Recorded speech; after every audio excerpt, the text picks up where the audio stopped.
TPM, and I request our system analyst Avi Prakasham of Tirupur district to offer welcome the webinar session. Very good evening, one and all. மாண்புமிகு தமிழ்நாடு நீதித்துறை பயிற்சி மையம் அவர்களின் மேலான வழிகாட்டுதலின்படியும் மாண்புமிகு சென்னை உயர்நீதிமன்றத்தின் மேலான வழிகாட்டுதலின்படியும்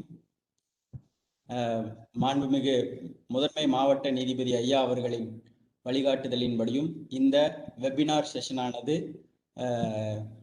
மாண்புமிகு எம் தர்மபிரபு சார்பு நீதிமன்ற நீதிபதி தாராபுரம் ஐயா அவர்கள் சிறப்பான முறையில் எடுக்க உள்ளார்கள். அவர் எடுக்க போகும் தலைப்பானது trial procedure in criminal courts. மாண்புமிகு நீதிபதி ஐயா அவர்கள் கிரிமினல் பிராக்டிஸில் ரொம்ப அனுபவம் வாய்ந்தவர். அவரது மேலான கருத்துகளும் பணிவான செயல்முறை விளக்கங்களும் இப்பொழுது நமக்கு மிகவும் உபயோகமாக இருக்கும். எனவே இந்த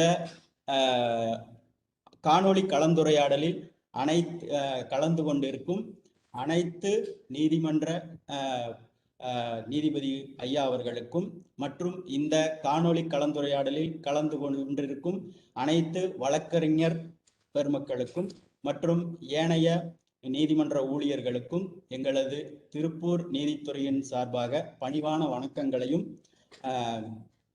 மேலும் இந்த கலந்துரையாடலானது மேன்மேலும் சிறப்பித்து இதில் கலந்து கொண்ட அனைவரும் மேற்கொண்டு இது சம்பந்தமான தங்களுடைய மேலான வினாக்களை எழுப்பி மேன்மேலும் பயன்பெறுமாறு டிஸ்ட்ரிக்ட் ஸ்டடீஸ் சர்க்கிள் திருப்பூரின் சார்பாக பணிவோடு கேட்டுக்கொள்கிறோம். ஐயா மாண்புமிகு சார்பு நீதிமன்ற நீதிபதி ஐயா அவர்கள் இப்பொழுது இந்த காணொளி கலந்துரையாடலை இனிதே துவக்க உள்ளார்கள். Sir, can we commence the programme sir? Thank you. Honorable Director Academy, Honorable Deputy Directors of the headquarters and the regional centers and Madurai and Coimbatore, Honorable Principal Judge Tirupur, respected judicial officers, respected office bearers of various bar associations,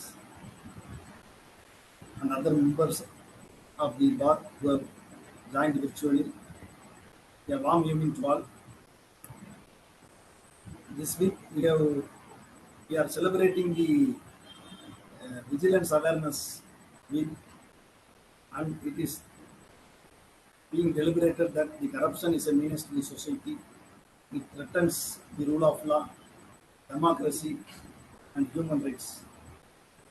And we must undertake to eradicate corruption in any and every manner. With this message, let me delve into the topic assigned to me.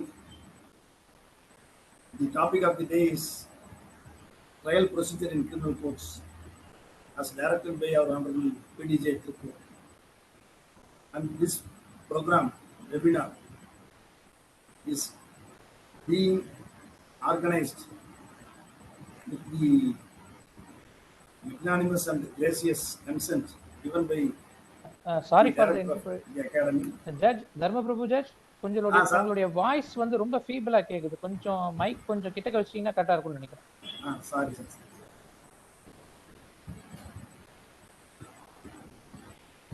This program has been organized as per the directions of the Honorable PDJ and also by the director and deputy directors.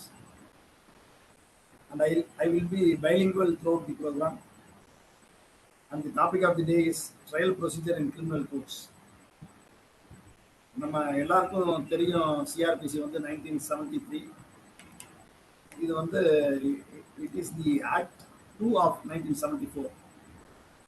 இதில் வந்து 37 chapters, 484 sections, 2 schedules இதெல்லாம் இருக்கு. நம்ம எல்லாத்துக்குமே we are all aware since we are the members. இதில் நம்ம இப்போ கொஞ்சம் டைரக்டா ட்ரையல் அப்படின்னு சொல்லிட்டோம்னு சொன்னா இது வந்து சாப்டர் 18, 19, 20, 21 இது மட்டும்தான் ட்ரையல்னு சொல்லி நம்மளுடைய சிஆர்பிசி சாப்டர்ஸ்ல இருக்கு. பட் நம்ம டைரக்டா அதுக்குள்ள போனா it will not be a justice to the topic assigned to us. Let us have a glimpse of certain definitions of definitions provided under the code of CRPC, code of criminal procedure. இதுல முக்கியமானதுன்னு பார்த்துக்கிட்டா நம்ம வந்து we will not go by section by section. அது வந்து it will be boring. நம்ம வந்து section ஒரு few definitions மட்டும் நம்ம இப்போ பார்க்கலாம். Bailable offense and non-bailable offense அப்படின்னா செக்ஷன் 2A வந்து it will be in very simple form. What are all the offenses classified as bailable and non-bailable offenses in schedule 1 அப்படின்றதா bailable offense non-bailable offense சொல்றாங்க. அதுல அடுத்ததா நம்ம பார்க்க போறது வந்து செக்ஷன் 2D. செக்ஷன் 2D அப்படின்றது வந்து it is the complaint. It means allegations made orally and or in writing to be given to the magistrate. அப்ப கம்ப்ளைண்ட் அப்படின்னு சொன்னா நம்மளுக்கு வந்து சிஆர்பிசி படி கம்ப்ளைண்ட் அப்படின்னு சொல்றது வந்து it is A complaint given to the magistrate. நம்ம மேஜிஸ்ட்ரேட்டை கொடுக்கறது மட்டும் தான் நம்ம கம்ப்ளைண்ட் அப்படின்றது நம்ம சிஆர்பிசி படி. ஆனா நம்ம வந்து கலோக்கியில நம்ம என்ன சொல்லுவோம்னா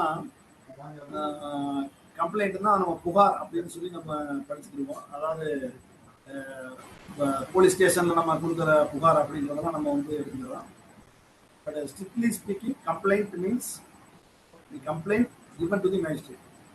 நம்ம எப்படி நம்ம கோர்ட்ல வந்து ஒரு போலீஸ்ல கொடுக்குற புகாரை சொல்லணும்னு சொன்னா அது வந்து இட் இஸ் an information இல்லாட்டி ரிப்போர்ட் அப்படின்னு நம்ம சொல்லணும். இது வந்து நம்ம ஒரு இன்ஃபர்மேஷனை நம்ம இன்னைக்கு நம்ம எடுத்துக்கலாம். அப்போ நம்ம கோர்ட்ல ரெஃபர் பண்றப்பையும் சரி, நம்ம வேற ஏதாவது ப்ளீடிங்ஸ்ல நம்ம சொல்றப்பையும் சரி, எப்பயுமே கம்ப்ளைண்ட் அப்படின்னு சொன்னா அது வந்து it is defined under section 2D as allegations made orally or in writing அப்படின்றது தான் டு தி மேஜிஸ்ட்ரேட் அப்படின்றத நம்ம எடுத்துக்கணும். அடுத்ததான் நம்ம பார்க்க போற டெஃபினிஷன் வந்து செக்ஷன் 2H. 2H அப்படின்னா it is a collection of evidence by the police. அப்ப இங்க வந்து நம்ம எவிடன்ஸ் அப்படின்னு சொல்றது வந்து நம்ம ஸ்ட்ரிக்டா வந்து நம்ம எவிடன்ஸ் ஆக்டுக்குள்ள நம்ம போகக்கூடாது. என்னென்ன மெட்டீரியல்ஸ் எல்லாம் இந்த process of investigation officer collect பண்றாரோ அது எல்லாமே வந்து நம்மளுக்கு எவிடன்ஸ் 2H டெஃபினிஷன் இருக்கு. Chapter 12 it is governed under chapter 12 of the code. அடுத்ததான் நம்ம பார்க்க போறது வந்து section 2N. 2N it defines offence. Offence அப்படின்னா சிம்பிளா நம்ம சொல்றோம்னு சொன்னா கமிஷன் ஆர் ஒமிஷன். நம்ம டெஃபினிஷன்லன்னு பார்த்தா any act or omission made punishable by any law. அப்ப கமிஷன் செய்யக்கூடியதை செய்யாம விட்டாலோ இல்ல செய்யக்கூடாத செய்தாலோ அது வந்து அஃபென்ஸ் நம்ம சிம்பிளா நம்ம எடுத்துக்கலாம். அடுத்து 2W and 2X இது வந்து ரொம்ப முக்கியமானது. ஏன்னா நம்ம trial of trial of cases அப்படின்றத நம்ம பார்க்க போறப்ப செக்ஷன் 2W and 2Xன்றது வந்து ரொம்ப முக்கியமானது. செக்ஷன் 2W அப்படின்றது வந்து it defines the summons case. Summons கேஸ்னா என்ன அப்படின்னு சொல்றாங்க. 2X அப்படின்னா வாரண்ட் கேஸ்னா என்னன்னு சொல்றாங்க.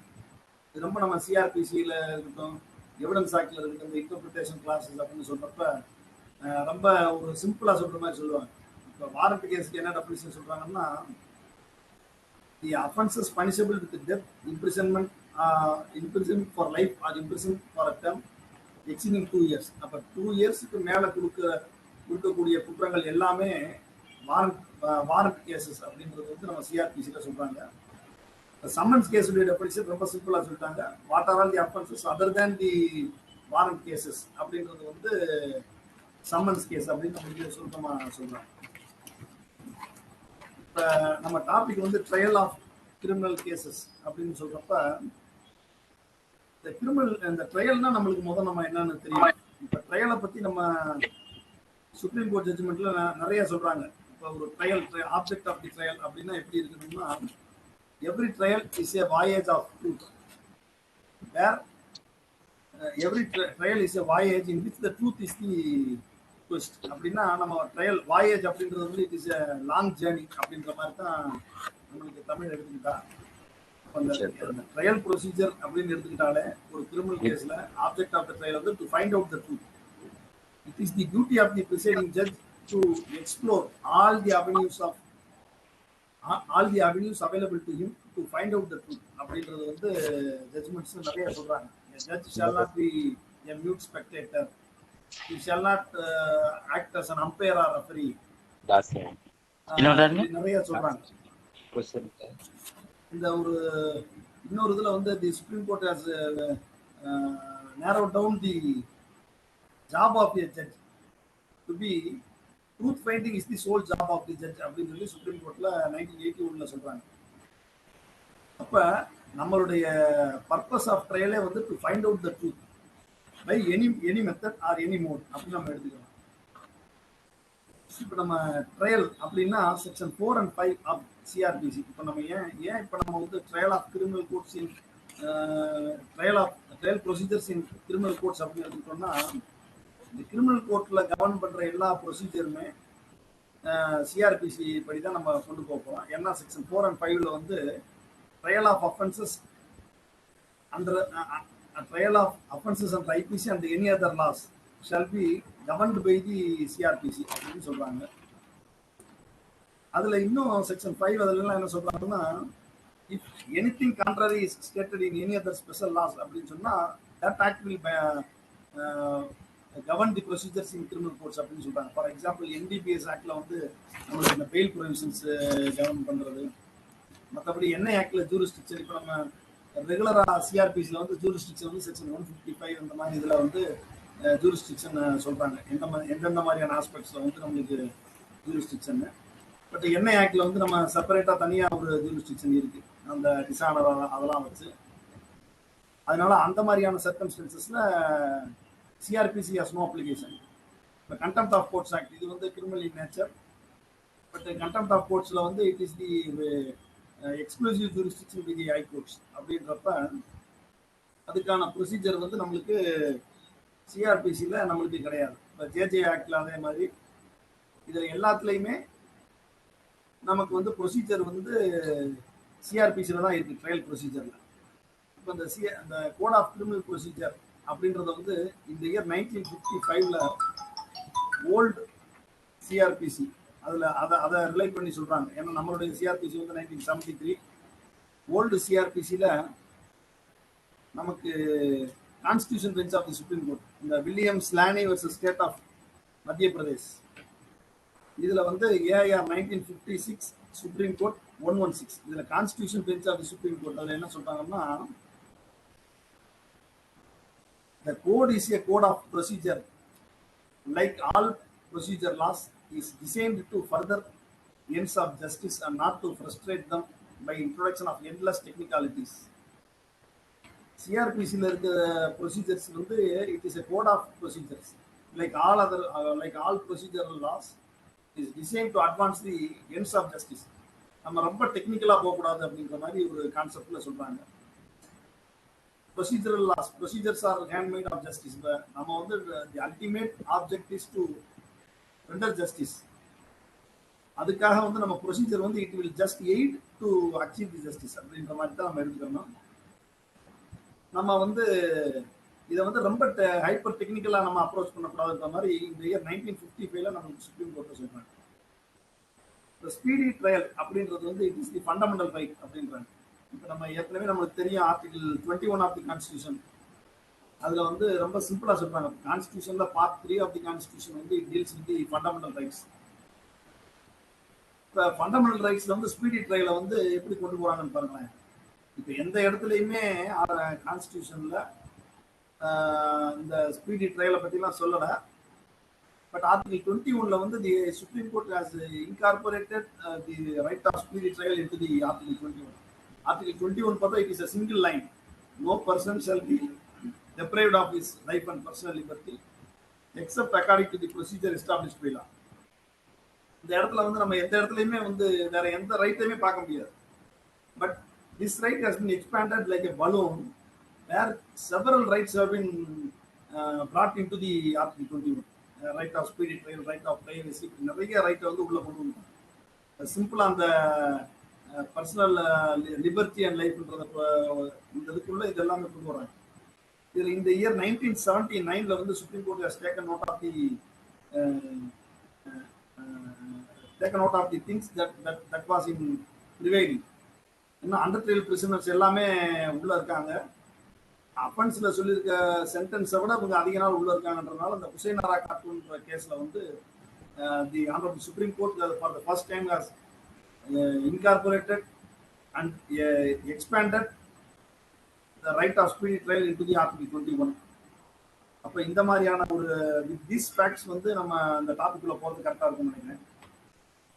இப்போ நம்ம எடுத்தோடனே நம்ம ட்ரையல் ப்ரொசீஜர்ஸ்குள்ள போகிறோம்னு சொன்னால் that will not be complete yet.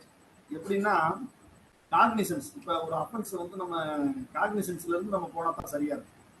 இப்போ காக்னிசன்ஸ் அப்படின்னா செக்ஷன் 190 ஆஃப் சிஆர்பிசியில் வந்து நம்மளுக்கு காக்னிசன்ஸை பற்றி சொல்கிறாங்க.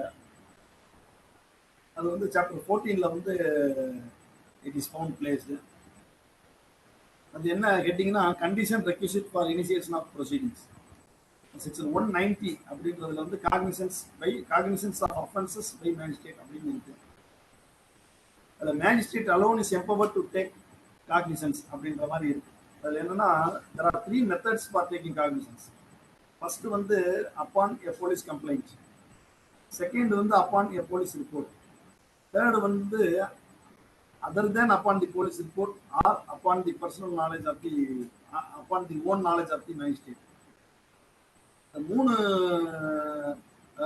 மெத்தட்ல வந்து the court can take cognizance அப்படின்னு சொல்றாங்க. நம்ம ஏற்கனவே பார்த்தோம். செக்ஷன் 2D சொன்ன கம்ப்ளைண்ட் தான் இந்த செக்ஷன் 190 கிளாஸ் 1ல் சொல்லப்பட்டுள்ள கம்ப்ளைண்ட். போலீஸ் ரிப்போர்ட்னா 173ல, other than police report or personal own நாலேஜ்னா அது வந்து மேஜிஸ்ட்ரேட்டுடைய பவர்ஸ். அதில் எடுக்கிற 3 மெத்தட் சொல்கிறாங்க. சப்ஜெக்ட் டு செக்ஷன் 193 அப்படின்றாங்க. ஏன்னா for certain offences cognisance can be taken by the sessions court subject to 190, அது செக்ஷன் 193 படி. இப்போ இந்த காக்னிசன்ஸ் அப்படின்னா நம்ம it is not defined under the code.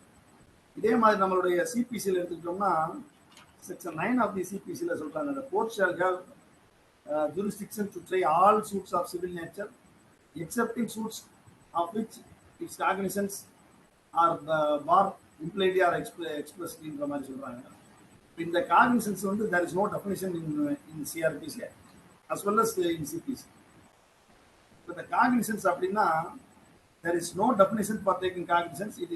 It is of somewhat indefinite import and it is perhaps always used in exactly in the same sense அப்படின்னு 1951 supreme கோர்ட்ல சொல்றாங்க. இதே மாதிரி நம்ம அடுத்து 2008 சுப்ரீம் கோர்ட்ல வந்து நான் ஜட்ஜ்மெண்ட்ஸ் எதையும் நான் டீட்டெயிலாக ஒவ்வொன்றா வாசிச்சு சொல்லலை. Because I have prepared material and circulated to the participants to appropriate channel. அதில் என்ன சொல்றாங்க, as soon as the magistrate applies his mind to the suspected commission of offense, எப்போ அவர் அஃபென்ஸ் கமிட்டடான அஃபென்ஸை வந்து கோர்ட் டேக்ஸ் இன்டு அக்கௌண்ட் அப்படின்னா அதுதான் cognisance அப்படின்ற மாதிரி சொல்றாங்க. Application of judicial mind by the magistrate அப்படின்னு சொல்றாங்க. இந்த காக்னிசன்ஸ் வந்து it is in respect of offence and not offenders அப்படின்றத வந்து நம்ம சுப்ரீம் கோர்ட்ல வந்து 1995 சுப்ரீம் கோர்ட்லையும் 2006ல ரீட்ரேட் பண்றாங்க. அப்போ at the time of taking cognizance, the court will apply its mind as to the commission of offense and not as against the offenders. அஃபென்ஸை பொறுத்தவரையில மட்டும் cognisance எடுத்து ட்ரையல் பண்ணுவாங்க. அதுக்கப்புறம் அதில் அஃபெண்டர்ஸ் வேற யாராவது இன்வால்வ் அப்படின்னு சொன்னால் the court will implead those persons under section 319 of CRPC. அப்போ இதனுடைய ரிலேட்டடாக தான் நம்ம அதை பார்த்துக்கிறோம். காக்னிசன்ஸ் வந்து இன் ரெஸ்பெக்ட் ஆஃப் அஃபென்ஸ் அப்படின்ற மாதிரி. So power of magistrate to take cognisance அப்படின்றப்ப நம்ம பார்த்தோம். காக்னிசன்ஸ் வந்து 3 வேஸ்ல எடுக்கிறதுல ஃபர்ஸ்ட் வே வந்து கம்ப்ளைண்ட், செகண்ட் வே வந்து அப்பான் ஃபைனல் ரிப்போர்ட்னு சொல்லிட்டோம். ஃபைனல் ரிப்போர்ட்னா 173ல இன்வெஸ்டிகேஷன் ஆஃபீஸர் வந்து இன்வெஸ்டிகேஷன் கம்ப்ளீட் பண்ணிட்டு நம்மளுக்கு சார்ஜ் ஷீட் கொடுப்பாங்க. அதில் வந்து பாசிட்டிவ் ரிப்போர்ட், நெகட்டிவ் ரிப்போர்ட் இந்த மாதிரி கைண்ட்ஸ்லாம் இருக்கு. இப்போ even if a negative report has been filed before the magistrate அப்படின்னா yet the magistrate is empowered to take cognizance அப்படின்ற மாதிரி சொல்றாங்க. The magistrate is empowered to ignore the report of the investigation officer and apply his might independently to take cognizance of the offenses அப்படின்ற மாதிரி சொல்றாங்க. இதுல நம்ம முக்கியமானது பார்க்கணும்னு சொன்னா இந்த 200 ரிலேட்டடா அந்த 156(3) பார்க்கணும். ஏன்னா 156(3) applications are being filed before the magistrate. இப்போ இந்த 156(3)யும் 200ம் சினானிமஸ் அப்படின்ற மாதிரி நிறைய கன்ஃபியூஷன்ஸ் நமக்குள்ள வரும் அப்பப்ப. ஏன்னா இதுவுமே மேஜிஸ்ட்ரேட்டை ஃபைல் பண்றாங்க, அதுவுமே மேஜிஸ்ட்ரேட்டை ஃபைல் பண்றாங்க. 156(3) பொறுத்தவரையில is found in chapter number 12. இந்த சாப்டர் நம்பர் 12 வந்து நம்ம ஏற்கனவே சொன்னோம், இது வந்து it is in the powers of the investigation by the police. போலீஸுடைய இன்வெஸ்டிகேஷனுடைய சாப்டருக்குள்ள வருது. அந்த 154ல இருந்து வர்றது, 154 இருந்து 176 வரைக்கும் information to the police and power to investigate அப்படின்ற சாப்டருக்குள்ள வருது. பட் நம்ம காக்னிசன்ஸ் அப்படின்றது வந்து செக்ஷன் 200ல சாப்டர் 15க்குள்ள வருது. இதுவும் அதுவும் ஒன்னான்னு பார்த்தா இல்லை.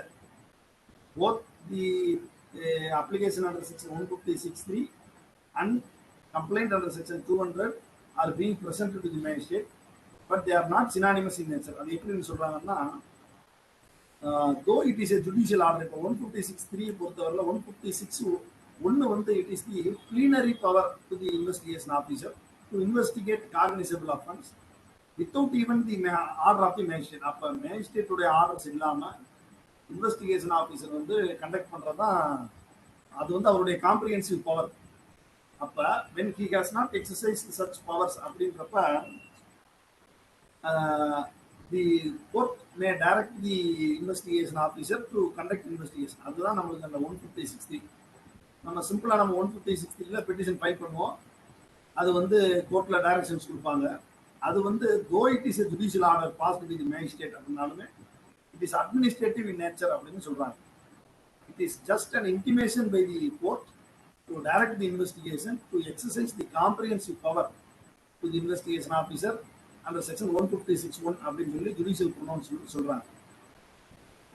அதுல வந்து 1989 சுப்ரீம் கோர்ட்ல என்ன சொல்றாங்கன்னா, invoking powers under section 156(3) CRPC is not amounting to taking cognizance அப்படின்னு சொல்றாங்க. அப்போ 156(3)ல வந்து மேஜிஸ்ட்ரேட் கிட்ட வந்து அவர் கன்சிடர் பண்ணி ஒரு ஆர்டர் போடுறாரு அப்படின்னு சொன்னா it does not amount to taking cognizance. அங்க வந்து அவர் வந்து he has not applied judicial mind அப்படின்ற மாதிரி சொல்றாங்க. அதே மாதிரி பவர் டு டைரக்ட் இன்வெஸ்டிகேஷன் அந்த 156(3) அப்படின்றதுல வந்து அந்த இன்வெஸ்டிகேஷன் சாப்டருக்குள்ள தான் வருதுன்னு நம்ம சொல்லிட்டோம். சாப்டர் நம்பர் 12ல அந்த சாப்டர் நம்பர் 12ல வரனால 156(3)ல நம்ம மானிட்டர் தி இன்வெஸ்டிகேஷன் அப்படின்னு நம்ம பார்க்கணும். நிறைய சுப்ரீம் கோர்ட் ஜட்ஜ்மெண்ட்ஸ்ல வந்து டைரக்ஷன்ஸ் கொடுப்பாங்க. the court is direct, the magistrate is directed to monitor investigation. The high court has taken the powers under section 482 to direct the magistrate concerned to monitor the investigation. அது எந்த இதுல இருக்குன்னா 156(3) தான் சொல்றாங்க. இந்த மதுபாலான்னு ஒரு ஜட்ஜ்மெண்ட்ல section 156(3) confers powers to the magistrate to direct investigation and get it properly investigated and to monitor the investigation before the investigation officer. அப்போ magistrate power வந்து in terms of section 156(3) is very wide to even to monitor the investigation. அப்ப இந்த monitor the investigation அப்படின்றது வந்து it shall not be in a way to interfere with the investigation அப்படின்ற மாதிரி நம்ம எடுத்துக்கணும். மேஜிஸ்ட்ரேட்ஸுடைய பவர் வந்து இன்டர்ஃபியர் பண்ணக்கூடாது, மானிட்டர் பண்ணலாம். அதுதான் அந்த ஆப்ஜெக்ட் ஆஃப் செக்ஷன் 156(3). இதுல இப்போ இந்த 156(3)யும் 200ம் இட் இஸ் நாட் சினானிமஸ் அப்படின்னு நம்ம சொன்னோம். இப்போ when a complaint is presented under section 200 அப்படின்னா the powers to the magistrate goes to section 190 போகுது. 190ல வந்து காக்னிசன்ஸ் எடுக்கிறதுக்கான ஸ்கோப் வந்துருது. இப்போ 200ல மேஜிஸ்ட்ரேட் காக்னிசன்ஸ் எடுக்க போறாருன்னா he has to examine the witnesses and the complainant on oath அப்படின்றதான் செக்ஷன் 200ல வந்து examination of complainant அப்படின்றதான் இருக்கு. இப்போ 200ல ஒரு கம்ப்ளைண்ட் ஃபைல் பண்ணா அதை மேஜிஸ்ட்ரேட் வந்து எக்ஸாமின் பண்ணணும். அதுல வந்து mere examination of the complainant will not amount to taking cognizance அப்படின்னு சொல்றாங்க. அப்ப for taking cognizance the court has to pass an order, though it may be a cryptic order, it must be passed in the manner known to law that it reveals the application of judicial mind by the magistrate அப்படின்றதான் அந்த cognisance உடைய scope உள்ள நம்ம சொல்றோம்.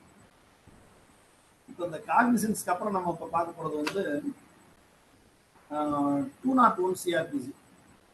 அது வந்து complaint உள்ள சாப்டர்ல வருது. இப்போ நம்ம இப்போதைக்கு அந்த 201 அந்த மற்ற சாப்டர்ஸ் எல்லாம் கொஞ்சம் தள்ளி வச்சுருவோம். இப்போ directly we will go to the trial. இப்போ ட்ரையல் அப்படின்னா நம்ம ஏற்கனவே நம்ம சொல்லிட்டோம் சாப்டர் நம்பர் 18, 19, 20, 21. சிஆர்பிசியில் சொல்லப்பட்டுள்ள ட்ரையல் டைப்ஸ் ஆஃப் ட்ரையல் அப்படின்னா there are 4 types of trial. ஒன்று trial by court of session, இது வந்து it is provided under chapter 18. அப்புறம் அடுத்தது வந்து trial by the magistrate in warrant cases, trial of warrant cases by magistrate, chapter number 19. அப்புறம் trial of summons cases by magistrate, trial chapter number 20. அப்புறம் summary trial வந்து chapter number 21. இப்போ இந்த trial before sessions court அப்படின்னு பார்த்தா நம்ம இப்போ for a moment வந்து நம்ம சாப்டர் நம்பர் 18, 19, 20 இந்த மூணுலையுமே ஒரு சாப்டர் நம்ம பார்க்குறப்ப என்டையராக நம்ம கவர் பண்ணிடலாம். இது நான் ஏன் இந்த டாபிக் நான் சூஸ் பண்ணேன்னு சொன்னால், அந்த trial of criminal courts by trial of criminal courts அப்படின்றது ஏன் எடுத்தோம்னு சொன்னால், நமக்கு வந்து இப்போ நம்ம இருக்கிறது வந்து நம்மளுக்கு 1 hour டயத்தில் நம்ம எல்லாம் கம்ப்ளீட் பண்ணலாம். இப்போ வேற டாபிக் எடுத்தால் நம்மளுக்கு ரொம்ப it will be more exhaustive. அப்போ அதை வந்து நம்ம அந்த 1 hourல வந்து ஃபுல்ஃபில் பண்ண முடியாதுன்றதுனால தான் நம்ம இந்த சாப்டர் நம்ம சூஸ் பண்ணேன். இப்போ இந்த சாப்டர் 18 அப்படின்னு எடுத்துக்கிட்டோம்னா செக்ஷன் 225ல இருந்து செக்ஷன் 237 வரைக்கும் இருக்கு. செஷன்ஸ் கோர்ட்ல இருக்க ட்ரையலை பற்றி தான் நம்மளுக்கு சொல்லுது. இப்போ இதில் வந்து trial to be conducted by ப்ராசிக்யூட்டர்ல வந்து சொல்றாங்க, அது நம்மளுக்கு தேவையில்லை. ஏன்னா every trial shall be conducted by the public prosecutor அப்படின்றது இருக்கு. 226ல வந்து ஓப்பனிங் ஆஃப் ப்ராசிக்யூஷன், ஒரு கேஸை வந்து ப்ரெசென்ட் பண்ண உடனே ப்ராசிக்யூட்டர் வந்து he has to narrate the facts and the charges and who are all the witnesses to be examined அப்படின்றத அவர் சொல்ல போறாரு. அது 226ல. 227 இது வந்து நம்மளுக்கு டிஸ்சார்ஜ் பற்றி சொல்லுது. இந்த 227 அப்புறம் 239 அப்புறம் 245 இது எல்லாமே வந்து சிமிலரான பிரின்சிபிள்ஸ் தான். இதை நான் மொத்தமாக நான் கம்பைன் பண்ணியே நான் சொல்லிடுறேன். இப்போ இந்த டிஸ்சார்ஜ் அப்படின்றது வந்து நம்மளுக்கு ஈஸியாக தெரியும். Charge, discharge. when there are no materials, when there are no grounds for proceeding further, when the charges are groundless அப்படின்னு சொன்னா we will discharge the accused. இப்போ இது எப்போ வரும் அப்படின்னு சொன்னா the court has to see the materials available before the court. Court கிட்ட அப்போதைக்கு என்ன மெட்டீரியல்ஸ் இருக்கும் அப்படின்னா வெறும் சார்ஜ் ஷீட் மட்டும் தான் இருக்கும். அப்போ நம்ம சார்ஜ் ஷீட்டை மட்டும் வச்சுக்கிட்டு தான் நம்ம வந்து whether there are any materials to proceed against the accused அப்படின்றத நம்ம பார்க்க போறோம். இப்போ சார்ஜ் ஷீட் அப்படின்னா நம்ம 173ல இருக்கிற விஷயங்கள் நம்ம சொல்லிட்டோம். இப்போ இதுல வந்து நம்ம கன்சிடர் பண்ண போறது என்னன்னா, அக்யூஸ்டுக்கு மேல என்னென்ன மெட்டீரியல்ஸ் அவைலபிளா இருக்கு அப்படின்னு பார்க்கணும். அதுக்கான அந்த செக்ஷன்ல இருக்கிற இன்கிரீடியன்ஸ் மட்டும் நான் வாசிக்கிறேன். I will not read word by word and line by line. On consideration of the records and documents, after hearing both sides, if judge considers that there is no sufficient grounds for proceeding against the accused, accused shall be discharged and reason shall be recorded. Court shall have to consider the records and documents. Records in documents in court பார்க்கணும். After hearing both sides, ரெண்டு தரப்பையும் கேட்கணும். அதை பார்க்குறப்ப வந்து if there is no sufficient grounds அப்படின்னு சொன்னா the court shall record the court shall discharge the accused அப்படின்றதா இருக்கு. அப்போ it is mandatory upon the court to determine as to whether there are any charges against the accused to proceed against the accused. தானே அப்போ இது mandatory கிளாஸ்ன்னு சொல்லிட்டோம். But நம்ம அதிகமாக இப்போ நம்ம மெஜாரிட்டி ஆஃப் கோர்ட்ஸில் வந்து அக்யூஸ்ட் அப்பியர் ஆகிறாங்க. இந்த இதை பாஸ் பண்ணிட்டு நம்ம ரெகுலர் ப்ரொசீஜருக்கு போவோம். இந்த ஃபைனல் ரிப்போர்ட் ஃபைல் பண்ண உடனே கோர்ட்டில் வந்து டேக்கன் ஆன் ஃபைல் அப்படின்னு நம்ம கோர்ட்டில் போடுவாங்க. அது வந்து அந்த டேக்கன் ஆன் ஃபைல் அப்படின்னா நம்ம டேக்கன் ஆன் ஃபைல் நம்ம சிம்பிளாக சொல்கிறோம். அப்போ அந்த டேக்கன் ஆன் ஃபைல் தான் it amounts to cognizance where the magistrate or the judge applies his judicial mind for the first time. அதுதான் காக்னிசன்ஸ். இந்த டேக்கன் ஆன் ஃபைல் அப்படின்னு சொல்றது காக்னிசன்ஸ். அவர் ஃபைலுக்கு எடுத்த உடனே சம்மன்ஸ் போட்டுருவார். சம்மன்ஸ் எப்படி இஷ்யூ சம்மன் இப்போ எழுதுவாங்க, prima facie materials are made out against accused under section so and so. இப்போ இந்த அஃபென்ஸ் மேட் அவுட் ஆகுதுன்னு சொல்றது தான் நம்மளுக்கு வந்து காக்னிசன்ஸ் இருக்குது. இப்போ இந்த cognizance of the offences made out ஆயிடுச்சு அப்படின்னு சொல்லிட்டு இஷ்யூ சம்மன்ஸ் தி அக்யூஸ்ட் அப்படின்னு நம்ம போடுறாங்க. அது எந்த இதுலன்னா செக்ஷன் 204 சிஆர்பிசியில் சம்மன்ஸ் இஷ்யூ பண்ணுவாங்க. It is governed under chapter 16. Chapter 16ல வந்து செக்ஷன் 204 to 210 வரைக்கும் இருக்கு. இந்த 204ல வந்து சம்மன்ஸ் போட்டதுக்கு அப்புறம் அக்யூஸ்ட் அப்பியர் ஆவாரு. அடுத்த ப்ரொசீஜர் தான் சொல்றாங்க. அக்யூஸ்ட் அப்பியர் ஆனதுக்கு அப்புறம் நம்ம உடனே அடுத்த ஸ்டேஜ் காப்பீஸ் பர்னிஷ் பண்ணுவோம். we will furnish copies under section 207. 207 copies burnish பண்ணதுக்கு அப்புறம் இப்போ அந்த அஃபென்ஸ் வந்து if it is triable by the court of session அப்படின்னு சொன்னா we will commit the case under section 209. 209ல வந்து நம்ம கமிட் பண்ணிடுவோம் செஷன்ஸ் கோர்ட்டுக்கு. if it is triable by the court of magistrate அப்படின்னு சொன்னா we will proceed with the matter by framing charges. அதுதான் அந்த ஸ்டேஜ். சார்ஜஸ்ல பேப்பர்ஸ் கொடுத்துட்டோம், அந்த பேப்பர்ஸை ப்ரொடியூஸ் பண்றோம். அப்ப என்ன இது ரெக்கார்ட் பண்ணணும்னு சொன்னா கோர்ட்ல ஃபார் ஆர்குமெண்ட்ஸ் ஆன் சார்ஜஸ் அப்படின்னு போடணும். இப்போ ஆர்குமெண்ட்ஸ் ஆன் சார்ஜஸ் நம்ம போட்டா தான் நம்மளுக்கு வந்து ஆர்குமெண்ட்ஸ் ஆன் சார்ஜஸ்னு போட்டா தான் அது மேண்டேட்டரி கம்ப்ளைண்ட்ஸ் செக்ஷன் 227 இருக்கட்டும். இதே வேர்ட்ஸ் தான் செக்ஷன் 239ல இருக்கு, 245 இது எல்லாமே வந்து சிமிலர் வேர்ட்ஸ். அந்த court shall record acquittal or the court shall record discharge if there are no charges against the accused அப்படின்னு தான் இருக்கு. இப்போ இந்த சார்ஜ் டிஸ்சார்ஜை பொறுத்தவரையில நமக்கு பிரின்சிபல் ஆஃப் லா அப்படின்னா என்ன சொல்றாங்கன்னா at the time of framing of charges the court has to consider the materials available before the court. That இதுல செக்ஷன் 239ல வந்து இப்படி சிம்பிளா சொல்லுவாங்கன்னா there shall be materials to presume that the accused have committed the offense அப்படின்ற மாதிரி சொல்றாங்க. இப்ப இந்த இதுல என்ன சொல்றாங்க, the court shall not enter into appreciate the evidence and see whether the case would end in acquittal or conviction. Case acquittal ஆகுமா இல்ல கன்விக்ஷன் ஆகுமா அப்படின்றத வந்து at the time of framing of charges டயத்துல நம்ம வந்து பார்க்க கூடாது அப்படின்றது தான் இந்த பிரின்சிபல் ஆஃப் லா. அதை எப்படி சொல்றாங்கன்னா இப்போ ரீசெண்டா ஜட்ஜ்மெண்ட் 24/8/2021 சரண்யா வர்சஸ் பாரதி அப்படின்றதுல வந்து supreme court has held that the investigation officer had collected important materials during the course of investigation and presented before the court and that shall not be thrown away at the threshold அப்படின்றாங்க. Materials இருக்கான்றதை பார்த்தா மட்டும் போதும், நம்ம வந்து மற்ற விஷயங்களை வந்து நம்ம அப்புறம் பார்த்துக்கலாம், டியூரிங் தி ட்ரையல் பார்த்துக்கலாம்ன்றதான் சொல்றாங்க இந்த பிரின்சிபல்.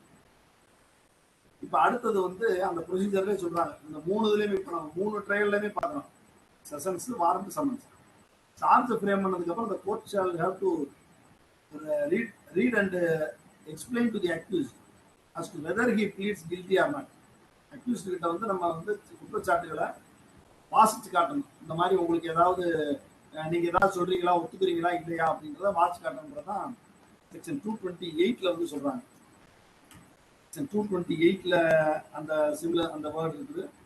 அதே மாதிரி வாரண்ட் கேசஸ்லயும் செக்ஷன் 240ல சொல்றாங்க. இப்போ பிரைவேட் கம்ப்ளைண்ட்லயும் அதே மாதிரி 246ல சொல்றாங்க. இப்போ நம்ம சார்ஜ் ஃப்ரேம் பண்ணி அதை வாசிச்சு காட்டுறதுக்கு it is not a simple formality அப்படின்ற மாதிரி சொல்றாங்க. இப்போ கோர்ட்ல வந்து உங்க மேல இந்த மாதிரியான குற்றச்சாட்டு வந்து வணையப்பட்டிருக்கு அப்படின்னு நம்ம வாசிச்சு காட்டிட்டா அவங்க வந்து ஒண்ணு ஆமா இல்லாட்டி இல்ல அப்படின்னு சொல்லுவாங்க, பொய் வழக்கு இல்ல ஒப்புக்கொள்கிறேன் அப்படின்னு சொல்லுவாங்க. இப்போ ஒப்புக்கொள்கிறேன் அப்படின்னு சொல்லிட்டா நமக்கு வந்து அடுத்தது வந்து கன்விக்ஷனா என்ன செய்யணும் அப்படின்றது வந்து செக்ஷன் 241ல சொல்றாங்க. அதே மாதிரி செக்ஷன் 229ல சொல்றாங்க. Conviction on plea of guilty அப்படின்னு சொல்றாங்க. இதே தான் செக்ஷன் 252லையும் சொல்றாங்க, conviction on plea of guilty. 3 சாப்டர்ஸ்லயுமே நான் அதை காமனா சொல்லிடுறேன். இப்ப இந்த இதுல 229ல கன்விக்ஷன் ஆன் ப்ளீ ஆஃப் கில்ட்டில என்ன வார்த்தை வருதுன்னா, if the accused pleads guilty அப்படின்னு சொன்னா the court shall record the plea அப்படின்னா மே convict the accused thereon அப்படின்ற மாதிரியான வேர்ட்ஸ் இருக்கு. அப்ப when an accused pleads guilty when the charges were read over அப்படின்னு சொன்னா the court has two options. The first option வந்து இந்த two options சொல்லக்கூடாது. The court has to follow two procedures. First it has to record the plea of the accused. நான் ஒப்புக்கொள்கிறேன். அடுத்து வந்து the court may convict the accused. அந்த அந்த அவர் ஒத்துக்கிறத rely பண்ணி கன்விக்ட் பண்ணலாம் அப்படின்றது தான் நம்ம அந்த ப்ரொவிஷன்ல சொல்ல முடியுது. பட் நம்மளுக்கு ப்ரொனவுன்ஸ்மெண்ட் ஆஃப் லா எப்படி சொல்றாங்கன்னு சொன்னா when an accused pleads guilty when he was questioned on charges அப்படின்னா the court has to be very cautious அப்படின்னு சொல்றாங்க. இப்போ நம்ம சாதாரணமா அட்மிஷன்ல வந்து ஒப்புக்கொள்கிறேன் அப்படின்னு சொல்லிட்டு நம்ம கன்விக்ஷன் அட்மிஷன்ல சொல்லிடுறோம். இதுல ஏதாவது சென்டென்ஸ் பாஸ் பண்றோம் அப்படின்னா if the matter is taken to revision to the high court அப்படின்னு சொன்னா அதுல என்ன சொல்றாங்கன்னா அந்த court must be very careful அப்படின்னு சொல்லி ஒரு 2 ஜட்ஜ்மெண்ட் வந்து நான் ரிலை பண்றேன். அதை நான் அந்த மெட்டீரியலை கொடுத்துருக்கேன். அதுல வந்து ஒன்று வந்து ஜஸ்டிஸ் பி தேவதாஸ் ஜட்ஜ்மெண்ட், இன்னொன்று division bench of the high court. அதுல என்ன சொல்றாங்கன்னா அந்த court must be very careful in recording conviction on plea of guilty அப்படின்னு சொல்றாங்க. செகண்ட் வந்து the court has to be very careful in terms of the language in which it is being explained to the accused. Charges வந்து அவருக்கு புரிஞ்ச மாதிரி அவருக்கு புரிகிற மாதிரி நம்ம விளக்கி சொல்லி அதனுடைய கான்சிக்வன்சஸ் எல்லாம் தெரிஞ்சுதான் இவர் வந்து அட்மிட் பண்றாரா அப்படின்றது வந்து the court has to ensure அப்படின்ற மாதிரி சொல்றாங்க. இதுல வந்து நம்ம ஏற்கனவே நம்ம அந்த வில்லி வர்சஸ் ஸ்லானி அந்த 1955 சுப்ரீம் கோர்ட் ஜட்ஜ்மெண்ட் ரெஃபர் பண்றாங்க. அப்ப when an accused pleads guilty அப்படின்னா the court has to be very cautious when dealing with section 229, section 241 and 252. இந்த இதுல வந்து கோர்ட் ரொம்ப கவனமா இருக்குன்னு சொல்றாங்க. இப்ப அடுத்து வந்து எவிடன்ஸ் ஆஃப் ப்ராசிக்யூஷன். இப்போ அவர் ஒத்துக்கிறல அப்படின்னு சொன்னா அடுத்த அந்த கேட் வால்வு அடைச்சிருக்கு, நம்ம அடுத்த ப்ரொசீஜருக்கு போகணும். அப்ப அக்யூஸ்டுக்கு மேல இருக்கிற குற்றச்சாட்டை வந்து ப்ராசிக்யூஷன் ஹேஸ் டு ப்ரூவ். நம்ம எல்லாத்துக்குமே தெரியும் we are following adversarial system of criminal justice system. இதுல prosecution has to prove the charges against the accused. அப்ப அக்யூஸ்டுக்கு மேல இருக்க சார்ஜஸ் ப்ரூவ் பண்றதுக்கு prosecution has to be called upon to enter into evidence. இப்போ warrant கேஸ்ல suspense கேஸ்ல நம்ம சொல்லிட்டோம் prosecutor has to open the prosecution. அதுல அவர் என்னென்ன விட்னஸ் எல்லாம் நான் விசாரிக்க போறேன் அப்படின்றத வந்து ஓப்பனிங்ல சொல்றப்ப அந்தந்த விட்னஸ்க்கு நம்ம சமன் அனுப்பணும் ப்ராசிக்யூஷன் எவிடன்ஸ். இதே மாதிரி தான் நம்ம வந்து 242ல வந்து வாரண்ட் கேஸ் பை மேஜிஸ்ட்ரேட் வந்து சம்மன்ஸ் அனுப்பணும் சைட்டட் விட்னஸஸை அவங்கள எக்ஸாமின் பண்றோம். செஷன்ஸ் கேஸ்ல மட்டும் நம்மளுக்கு ஒரு எக்ஸ்ட்ரா ஒரு ப்ரொசீஜர் கொடுக்குறாங்க. After the completion of prosecution witnesses if the court finds that there is no evidence against the accused அப்படின்னு சொன்னா court need not even call upon the accused to enter into defense. அவர் டிஃபென்ஸ்க்கு கால் பண்ணாம section 232 படி the court can acquit the accused அப்படின்ற மாதிரி தான் நமக்கு section 232. but it is not being found in section in the chapters 19 and 20 of the CRPC. அப்ப இப்ப இந்த இதுல வந்து எவிடன்ஸ் இல்ல அப்படின்னு சொன்னா நம்ம 232 ஆக்டிவேட் பண்றோம். அப்படி இல்லாட்டி டிஃபென்ஸுக்கு போடுறோம். இந்த டிஃபென்ஸுக்கு இடையில வர்றதான் நம்மளுக்கு 313(1)B சிஆர்பிசி. இது வந்து it is a mandatory compliance அப்படின்னு சொல்றாங்க. இந்த 313(1)Bலையுமே நம்மளுக்கு வந்து 2 வகையா இருக்கு. மே ஒன்னு இருக்கு, ஷால் ஒன்னு இருக்கு. 313(1)A அது வந்து இட் இஸ் டைரக்ட். அது என்ன சொல்றாங்கன்னா the court may at any time at any stage of the case may examine the accused அப்படின்றாங்க. ஆனா after the completion of the prosecution evidence the court shall அப்படின்றதா 313(1)B. அதுல வந்து the court shall have to examine the accused அப்படின்றதா நமக்கு வந்து 313(1)B. அது வந்து நம்மளுக்கு ரொம்ப சிம்பிளா இருக்கும். நம்ம வழக்கமா என்ன செய்யறோம்னு சொன்னா நம்ம ஸ்டெனோ வந்து எல்லாத்தையும் டீட்டெயிலாக காப்பி பேஸ்ட் பண்றாங்க. அவங்க ஸ்மார்ட் ஒர்க்னு சொல்லி காப்பி பேஸ்ட் பண்ணி அக்யூஸ் கிட்ட கேட்பாங்க. எவிடன்ஸ் அந்த எவிடன்ஸ் எல்லாம் வாட்ச் காட்டி இல்லை வாட்ச் காட்டாமே கூட நம்ம ரெக்கார்ட் பண்ணிடுறாங்க. But such practice was deprecated by the supreme court. இந்த 313 இம்பார்ட்டன்ஸ் வந்து ரொம்ப முக்கியமானது அப்படின்னு சொல்றதுதான் நம்மளுக்கு ஜுடிஷியல் ப்ரொனவுன்ஸ்மெண்ட்ஸ்ல நம்மளுக்கு பிரின்சிபல்ஸை செட்டில் பண்றாங்க. அது என்ன சொல்றாங்கன்னா, it is not an ordinary, it is not a simple formality, it is not an idle formality அப்படின்னு சொல்றாங்க. It is not an empty formality. பாருங்க, it is not a simple formality, it is not an idle formality, it is not an empty formality ன்னு சொல்றாங்க.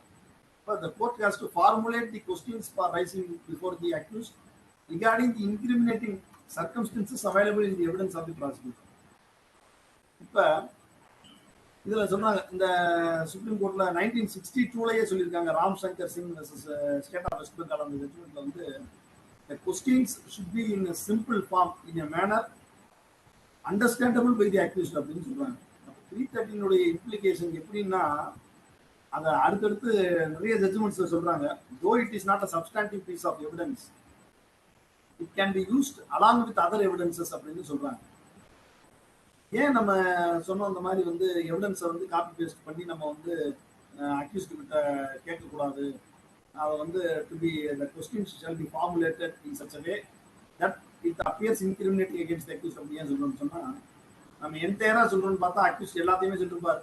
Witness சொல்லுவார், இந்த மாதிரி நான் வந்து அந்த ஊர்ல இருக்கேன், இந்த ஊர்ல இருக்கேன், அங்க போனேன், இங்க போனேன், இதெல்லாம் கேட்டு நம்ம வந்து சரியில்லை பொய் சாட்சி அப்படின்னு ரெக்கார்ட் பண்றது வந்து it will not serve purpose of section 313(1A) 1B அப்படின்னு சொல்றாங்க.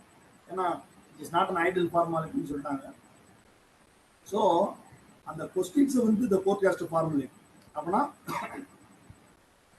இது வந்து ஏன் அப்படி சொல்றாங்கன்னு கேட்டா, நிறைய ஜட்ஜ்மெண்ட்ஸ்ல வந்து தி non-explanation of the accused during the examination under section 313B was taken serious note by the Supreme Court and conviction was recorded in several cases. இப்போ உதாரணமா நம்ம சொல்லணும்னு சொன்னா, இந்த பட்ராஜன் ஸ்டேட் ஆஃப் தமிழ்நாடு அப்படின்னு சொல்லி நம்ம அந்த சரவணபவன் ஓனர் அந்த மாதிரி கேஸ், அந்த இதுல வந்து சர்க்கம்ஸ்டான்சியல் எவிடன்ஸ் அதை பேஸ் பண்ணி வர ஜட்ஜ்மெண்ட்ஸ்ல நிறைய ஜட்ஜ்மெண்ட்ஸ்ல when there are certain circumstances against the accused that was established or proved by the prosecution witnesses, அந்த மாதிரியான சர்க்கம்ஸ்டன்சஸ் வந்து when those circumstances were put to the accused in terms of section 331B and such circumstances were not being challenged அப்படின்னு சொன்னா, the court has drawn inferences against the accused in terms of section 106 of the Indian Evidence Act. அப்ப அதுல என்ன சொல்றாங்க, keeping silent and non furnishing any explanation for such circumstances to sustain the charges against him, அது வந்து it will lead to an adverse inference against the accused அப்படின்ற மாதிரி 106 burden-வே கொண்டு போய் ஷிஃப்ட் பண்ணி கொண்டு வராங்க. ஸோ இந்த 313(1B) அப்படின்றது வந்து it should be duly and properly followed அப்படின்றத நம்ம இப்போ தெரிஞ்சுக்கணும். இப்போ இந்த வாரண்ட் கேசஸ் அதில் இப்போ பொதுவாக அந்த சார்ஜ் ஃப்ரேமிங் டிஸ்சார்ஜ் இதில் நம்ம பார்க்குறப்பயே once a charge is framed அப்படின்னு சொன்னால் there is no question of discharge. அப்போ நம்ம டிஸ்சார்ஜ் ஒன்று மூவ் பண்ணணும் அப்படின்னு சொன்னால் நம்ம எப்போ மூவ் பண்ணணும்னு சொன்னால், சார்ஜ் ஃப்ரேம் பண்ணுறதுக்கு முன்னாடியே நம்ம வந்து அந்த அப்ளிகேஷனை ஃபைல் பண்ணணும். Even filing of the application is not necessary அப்படின்ற மாதிரி சொல்கிறாங்க. அந்த ஆர்குமெண்ட்ஸ் ஆன் சார்ஜஸ் அப்படின்ற ஸ்டேஜ்லேயே நம்ம வந்து ஆஃப்டர் ஹியரிங் போத் சைட்ஸ் அப்படின்றதான் நம்மளுக்கு அந்த சிஆர்பிசிலே சொல்றதுனால நம்ம அந்த டயத்திலேயே நம்ம வந்து நம்மளுடைய ஆப்பர்ச்சுனிட்டி அவைல் பண்ணணும் அப்படின்றதான் நம்ம ஸ்கீம் ஆஃப் தி கோர்ட். இப்போ இந்த trial of warrant cases by magistrate அப்படின்றதுல there are two types of trial. ஒன்று அப்பான் போலீஸ் ரிப்போர்ட் படி நம்மளுக்கு வந்து ட்ரையல் நடத்துறது எந்த மாதிரியான சர்க்கம்ஸ்டன்ஸ், பிரைவேட் கம்ப்ளைண்ட் அப்படின்றது வந்து எப்படின்றது ரெண்டாவது.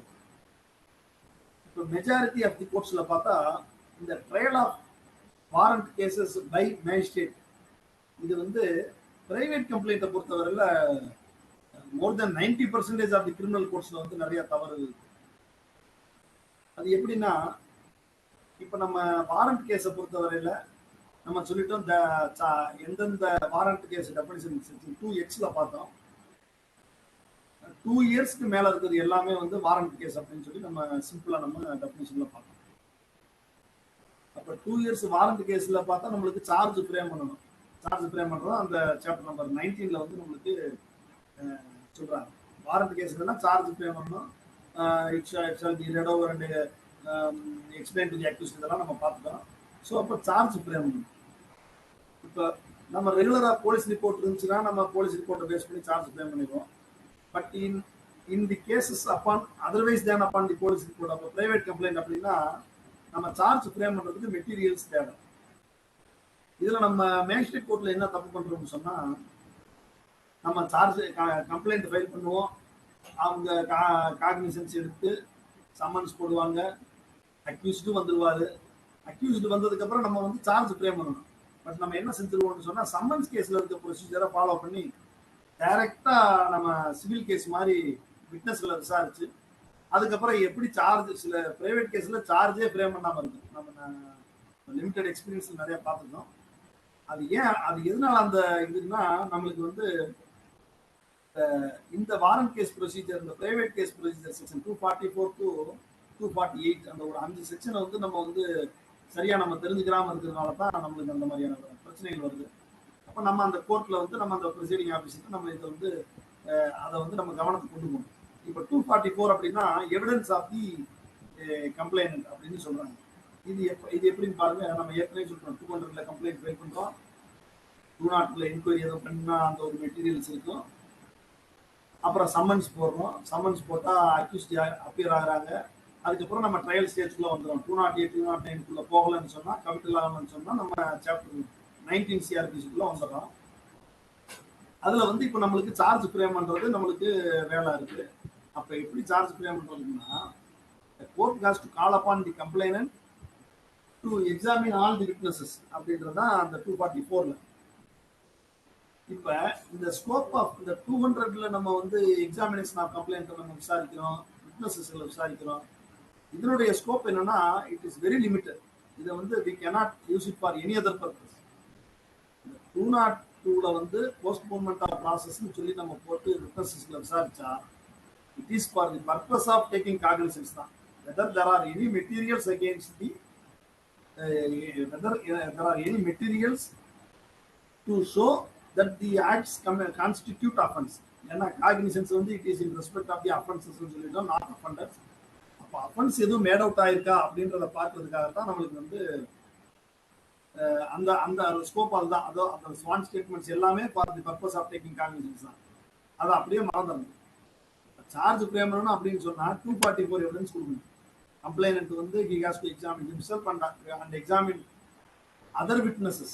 யார் யாரை விசாரிக்கணுமோ விசாரிக்கணும். இதனுடைய ஸ்கோப் என்னன்னா, for the purpose of framing charges. 244 CRPCல வந்து அதை நான் சுருக்கமா சொல்றேன்.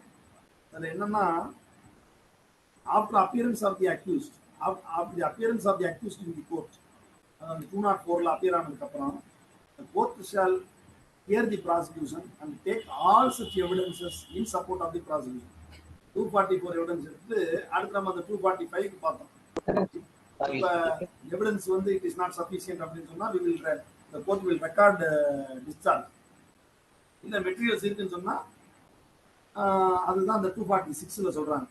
If there is ground for presuming that the accused has committed offense, the court shall frame charges. இந்த 246 சார்ஜ் ஃப்ரேம் பண்றதுக்கு it is necessary that there must be evidences under section 244. ஏன்னா நம்ம பிரைவேட் கம்ப்ளைண்ட்ன்றப்ப கம்ப்ளைண்ட் மட்டும்தான் வந்து கொடுக்க போறாரு.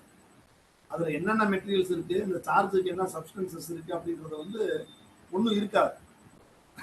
அப்ப நம்ம வந்து அந்த 244 எவிடன்ஸ் எடுத்தா தான் நம்மளுக்கு வந்து சார்ஜ் ஃப்ரேம் பண்றதுக்கு மெட்டீரியல்ஸ் வரும். நம்ம என்ன பண்ணிடுறாங்கன்னா, இந்த எவிடன்ஸை பூரா எடுத்துடுறாங்க. இந்த அதாவது இவங்க எவிடன்ஸ் எடுக்கிறது எப்படி வந்திருக்குன்னா, இது வந்து ஒரு அந்த பிளைன்டிஃப் சைடு எவிடன்ஸ் மாதிரி. இதை முடிச்சதுக்கு அப்புறம் வழக்கம் போல நம்ம 313 டிஃபென்ஸ்னு சொல்லி சிம்பிள் சூட் மாதிரி நம்ம டிஸ்போஸ் பண்ணிடுறோம். But that is not the correct procedure. 244 warrant case அந்த ஏற்கனவே நம்ம அந்த டெஃபினிஷனே அதுக்காக தான் பார்த்தோம். எப்போ வாரண்ட் கேஸ் மேடம் ஃபைல் பண்றாங்க, வாரண்ட் கேஸ்ன்னு சொல்லி வருதோ அப்போ வந்து 244 நம்ம போயிடணும். சாப்டர் 19 தான் போகணும். நம்ம 250 ஒன்றுக்குள்ள போயிடக்கூடாது, சாப்டர் 20 போயிடக்கூடாது. அது வந்து இது வந்து அது சம்மன்ஸ் கேஸ், அது ப்ரொசீஜர் ஆக்ட் நம்ம சொல்லுவோம். இப்போ அந்த 244க்கு எவிடன்ஸ் எடுத்து 245 தாண்டி 246ல வந்து ட்ரையல் போயிட்டா அடுத்து சொல்றாங்க சார்ஜ் ஃப்ரேம் பண்ணிடுறாங்க. Based on the evidence available under section 244 charges will be framed 246ல. அதுலயே ப்ரொசீஜர் ஸ்டெப் பை ஸ்டெப் சொல்றாங்க. அந்த சார்ஜஸ் எல்லாம் டு பி அவங்க அக்யூஸ்ட் கிட்ட வந்து வாசிச்சு காட்டி என்ன சொல்றீங்க அப்படின்னு நம்ம கேட்கலாம். அப்போ அவர் கன்விக்ஷன் ஆமா ஒத்துக்கிறேன்னு சொன்னா conviction on plea of guilty. அப்போ அந்த அந்த அந்த இதுக்குள்ள நம்ம உள்ள போறோம்னு சொன்னா நம்மளுக்கு வந்து காசன் கொடுக்குறாங்க எப்போ எப்படி கன்விக்ட் பண்ணணும்னு சொல்லி. அப்படி இல்லைன்னு சொன்னா you will have to proceed with the trial. ட்ரையலுக்குள்ள போறோம் அப்படின்னா இப்போ சார்ஜஸ் ஃப்ரேம் ஆயிடுச்சு. அப்போ கம்ப்ளைண்ட்டை வந்து we have to again call upon the complainant to examine witnesses. இவர் ஏற்கனவே இருக்க விட்னஸஸும் இருக்கு, அதை பேஸ் பண்ணி அடிஷனல் எவிடன்சஸ் கூட அவர் அடியூஸ் பண்ணலாம். ஸோ ஒன்ஸ் இவர் அடிஷனல் எவிடன்ஸ் அடியூஸ் பண்றாருன்னு சொன்னா அடிஷனல் எவிடன்ஸை பேஸ் பண்ணி நம்ம வழக்கம் போல அடுத்து ப்ராசிக்யூஷன் எவிடன்ஸை கம்ப்ளீட் பண்ணிட்டு 313 டிஃபென்ஸ் இந்த இதுக்குள்ளெல்லாம் போறதான் இந்த ப்ரொசீஜர். நம்ம அப்போ இந்த வாரண்ட் கேஸ் வந்து பிரைவேட் கம்ப்ளைண்ட்ல இருந்தா 244 246 கம்ப்ளைண்ட்ஸ் கண்டிப்பா இருக்குன்னா அதை நம்ம வந்து என்ஷூர் பண்ணிக்கணும். இப்ப மற்றபடி எல்லாம் ஒண்ணுதான். 240 இந்த கன்விக்ஷன் அப்படின்னு சொல்றது வந்து போத் இன் வாரண்ட் கேஸின் போலீஸ் ரிப்போர்ட்லையும் பிரைவேட் கம்பெனிலையும் ரெண்டுமே 248 தான். அந்த 248ல என்ன சொல்றாங்கன்னா 1 2 இதுதான். அந்த இதுல பாத்தீங்கன்னா செஷன்ஸ் கேஸ்ல 235 1 2 இருக்கும், இதுல 248 1 2 இருக்கும். அடுத்து நம்ம பார்க்க போற சாப்டர் 20ல சம்மரி ட்ரையல்ல சம்மன்ஸ் கேஸ்லயும் 255 1 2 இருக்கு. ஒன்றுன்னா அக்யூட்டல். இப்போ நம்ம எல்லாம் கிளியர் பண்ணிட்டு after the evidence of prosecution and the defence if there are no materials சொன்னா we will record an acquittal. இல்லை கன்விக்ஷன் கொடுக்குறோம்னு சொன்னா கிளாஸ் 2ல போகணும். அதுல வந்து வாரண்ட் கேஸுக்கும் செஷன்ஸ் கேஸுக்கும் நம்மளுக்கு வந்து கொஸ்டின் ஆஃப் சென்டென்ஸ் அப்படின்றது வந்து இட் இஸ் மேண்டேட்டரி. இதனுடைய ஆப்ஜெக்ட் நிறைய சொல்றாங்க. இது ஏன் இந்த கொஸ்டின் ஆஃப் சென்டென்ஸ்ன்றது வந்து இட்ஸ் மேண்டேட்டரி அப்படின்னு சொன்னா சென்டென்சிங் பாலிசி அதில் வந்து நிறைய ஜட்ஜ்மெண்ட்ஸ் இருக்கு சுப்ரீம் கோர்ட்ல. அதுல என்ன சொல்றாங்கன்னா இந்த சென்டென்ஸ் வந்து it shall not be just a formality. அதை வந்து எல்லா கேஸ்லையுமே மேக்ஸிமம் சென்டென்ஸ் நம்ம கொடுக்கக்கூடாது, எல்லா கேஸ்லையுமே வந்து மினிமம் சென்டென்ஸ் கொடுத்துடக்கூடாது. அதுல என்ன சொல்றாங்க, ஒரு நல்ல ஒரு வேர்டு எப்படி சொல்றாங்கன்னா மிஸ்பிளேஸ்டு சிம்பத்தி இருக்கக்கூடாது அப்படின்றாங்க. இந்த பிளேஸ் அதாவது லீனியன்சி அப்படின்னு சொல்லிட்டு நம்ம வந்து மிஸ்பிளேஸ்டு சிம்பத்தி வச்சிடக்கூடாதுன்றாங்க. சென்டென்ஸ் வந்து just sentence is the collective is bedrock of the criminal இதுன்ற மாதிரி சொல்றாங்க. சென்டென்சிங்ல வந்து இட் இஸ் தி ஃபண்டமெண்டல். இது என்னன்னா சென்டென்சிங் பாலிசியில just sentence has to be awarded அப்படின்ற மாதிரி சொல்றாங்க. ஏன்னா it has impact on the collective grieve of the society. சொசைட்டியுடைய பாதிப்பு எல்லாமே அனுசரிச்சு சொசைட்டியில அந்த நம்மளுடைய சூழ்நிலைகள்ல என்னென்ன மாதிரியான குற்றங்கள் நடக்குது இதுக்கெல்லாம் ஒரு வந்து ஒரு இம்பாக்ட் இருக்குன்றதுக்காக ஜஸ்ட் சென்டென்ஸ் கொடுக்கணுன்றது தான் இது சென்டென்சிங் பாலிசி. அதுல வந்து இந்த மிட்டிகேட்டிங் சர்க்கம்ஸ்டன்சஸ், அக்ரவேட்டிங் சர்க்கம்ஸ்டன்சஸ் இதெல்லாம் கன்சிடர் பண்ணுறதுக்காக நம்மளுக்கு வந்து கொஸ்டின் ஆஃப் சென்டென்ஸ் இருக்கு. என்னென்ன சந்தர்ப்பத்தில் வந்து அந்த ஒன்ஸ் இந்த கொஸ்டின் ஆஃப் சென்டென்ஸ்ல வந்து the accused has no option to plead guilty. அதுல வந்து அவர் ப்ளீட் நாட் கில்ட்டி, அவர் வந்து இன்னசென்ஸ் வந்து அப்போ ப்ளீட் எடுக்க முடியாது. ஏன்னா since the court has recorded well considered conviction அப்படின்றப்ப வந்து அந்த கோர்ட்ல வந்து அவர் கன்விக்ட் பண்றதுக்கு முடிவு ஃபவுண்ட் கில்ட்டினால he cannot take the plea that he is innocent அப்படின்ற மாதிரி it is no longer available மாதிரி அந்த கிளாஸ் 2 பொறுத்தவரையில அதுல அவர் சொல்ற பிளீ வந்து நம்ம கன்சிடர் பண்ணி அது எந்த சென்டென்ஸ் பாஸ் பண்ணணுமோ அது வந்து appropriate sentence has to be pass அப்படின்றது தான் ஆப்ஜெக்ட் ஆஃப் சென்டென்ஸ். இது நம்ம பார்த்துக்கணும். இப்போ in the options of the accuse, இப்போ ஒரு உதாரணத்துக்கு இப்போ ஜட்ஜ்மெண்ட் ப்ரொனவுன்ஸ் பண்ற அன்னைக்கு அக்யூஸ்டு வரமாட்டாங்க. அப்போ அந்த டயத்தில் என்ன செய்யணும்னா the court has to pronounce the findings alone. இப்போ ஜட்மெண்ட் ஆஃப் கன்விக்ஷன் இப்போ நம்ம 248 1 2 235 1 2 இப்படி ரெண்டு பிரிச்சு சொன்னது காரணம் வந்து when the court is intending to convict an accused அப்படின்னு சொன்னா the judgment has two parts. ரெண்டு பார்ட்ஸ் இருக்கு. ஒன்னு ஃபைண்டிங்ஸ், இன்னொன்னு சென்டென்ஸ். ஃபைண்டிங்ஸ் சொல்லிட்டு சென்டென்ஸ்க்கு இடையில வர்றதா கொஸ்டின் ஆஃப் சென்டென்ஸ். அப்போ கொஸ்டின் ஆஃப் சென்டென்ஸ் கேட்டுட்டு அடுத்துதான் அவர் சென்டென்ஸை இம்போஸ் பண்ண போறாங்க. the judgment will be in a complete form. கன்விக்ஷனை பொறுத்தவரையில் if the accused is not appearing before the court on the date of pronouncement of judgment அப்படின்னு சொன்னா conviction அன்னைக்கு ஃபைண்டிங்ஸை மட்டும் சொல்லிட்டு இந்த court has to secure the accused to commit to impose sentence on the accused. அதுதான் அந்த இதை நம்ம இதில் பார்த்துக்கணும். அடுத்து நம்ம சம்மன்ஸ் கேஸ்க்குள்ள சாப்டர் நம்பர் 20 போயிடுவோம். இதில் நம்ம ஒன்றும் அடுத்து பார்க்கறதுக்கு ஒன்றும் இல்லை. இந்த சம்மன்ஸ் கேஸ் சாப்டர் 20 வந்து மொத்தம் 9 செக்ஷன்ஸ் இருக்கு. அதில் ஃபர்ஸ்ட் செக்ஷன் வந்து செக்ஷன் 251. இப்போ நம்ம பார்த்துட்டோம் வாரண்ட் கேஸில் வந்து சார்ஜஸ் இருக்கணும். அதனால நம்ம வந்து சார்ஜஸ் உள்ளதெல்லாம் பார்த்து சார்ஜஸ் ப்ளே பண்ணணும், டிஸ்சார்ஜ் இருக்கா இல்லையான்றதை பார்க்கணும்.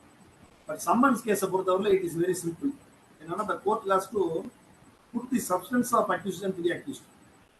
அந்த அப்பான் போலீஸ் ரிப்போர்ட்டாக இருந்தால் ஃபைனல் ரிப்போர்ட்டில் இருக்கிற சப்ஸ்டன்ஸை நம்ம வந்து அக்யூஸ்ட் எக்ஸ்பிளைன் பண்ணணும். அப்படி இல்லை அப்படின்னா நம்மளுக்கு பிரைவேட் கேஸ்னா அந்த பிரைவேட் கேஸில் இருக்க அந்த சப்ஸ்டன்ஸ் ஆஃப் அலிகேஷன்ஸை வந்து நம்ம எக்ஸ்பிளைன் பண்ணணும். அவர் கன்விக்ஷன் கொஸ்டின் பண்ணால் அவர் வந்து ஒத்துக்கிறாரா இல்லையான்னு. ஒத்துக்கிறாருன்னு சொன்னால் நம்ம ஏற்கனவே சொன்ன மாதிரி அந்த பிரின்சிபிளுக்குள்ள போயிடணும். அந்த அவருடைய அட்மிஷன் வந்து எந்த வகையில் இருக்குது அப்படின்றத வந்து நம்ம அசர்டைன் பண்ணணும். அப்படி இல்லைன்னு சொன்னால் the court has to call upon the prosecution to adduce evidence to substantiate the allegations. இந்த இடத்துல வந்து there is no formal charge, there is no necessity for framing formal charge அப்படின்றதா சம்மன்ஸ் கேஸில். இதுலையும் அதே மாதிரி 255 1 2 ஜட்ஜ்மெண்ட்டை பொறுத்தவரையில் ஆக்டிவல் கன்விக்ஷன் இது நம்ம ஏற்கனவே சொல்லிட்டோம். இந்த நம்மளுடைய வாரண்ட் கேஸில் மட்டும் மேஜிஸ்ட்ரேட் டீல் பண்ணுறதுல once he is found guilty அப்படின்னு சொன்னா the court unless proceeds under section 325 or section 360 CRPC pass sentence அப்படின்னு சொன்னாங்க. அது என்னன்னா 325ல பார்த்தோம்னா நம்மளுக்கு என்ஹான்ஸ்மெண்ட் ஆஃப் சென்டென்ஸ் அப்படிங்கிறது தான் செக்ஷன் 325 CRPC. இப்போ court if the court has found the accused guilty அப்படின்னா கோர்ட் வந்து சென்டென்ஸ் பாஸ் பண்றப்ப if the court finds that severe punishment has to be given அப்படின்னு சொன்னா இப்போ மேஜிஸ்ட்ரேட்டுக்கு வந்து 3 years தான் நம்ம தண்டனை கொடுக்க முடியும். ஆனால்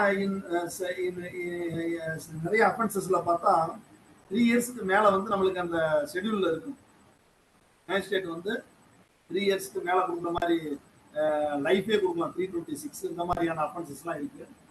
அப்போ இந்த மாதிரியான கேஸ்களில் வந்து இப்போ இந்த court feels that the sentence to be inflicted will not be sufficient to the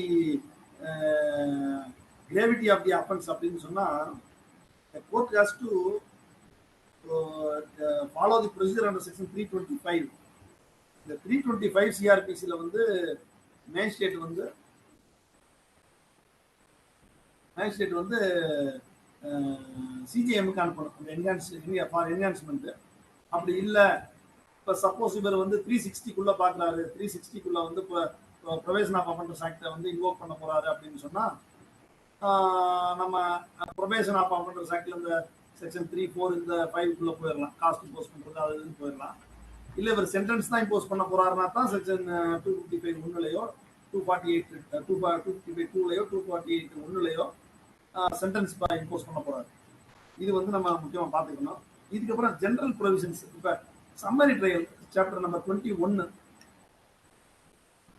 இப்போ அதுக்கு முன்னாடி நம்ம இந்த சாப்டர் நம்பர் 20ல வந்து சம்மன்ஸ் கேஸில் வந்து there is no question of discharge அப்படின்னு ஏன்னா there is no charge, formal charges எதுவும் இல்லாதனால there is no question of discharge அப்படின்னு நம்ம தெரிஞ்சுக்கணும். இதில் நிறைய என்ன பார்ப்போம்னு சொன்னால் நிறைய கேசஸில் சம்மன்ஸ் கேஸ்லேயே வந்து டிஸ்சார்ஜ் அப்ளிகேஷனை ஃபைல் பண்ணுவாங்க. the court has to discharge the accused அப்படின்னு சொல்லுவாங்க. But it is not available to the court.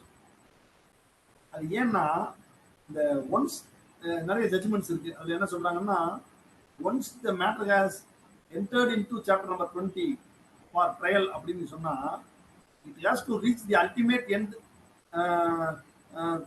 till section 255 அப்படின்றதான் சம்மன்ஸ் கேஸுடைய ப்ரொசீஜர்.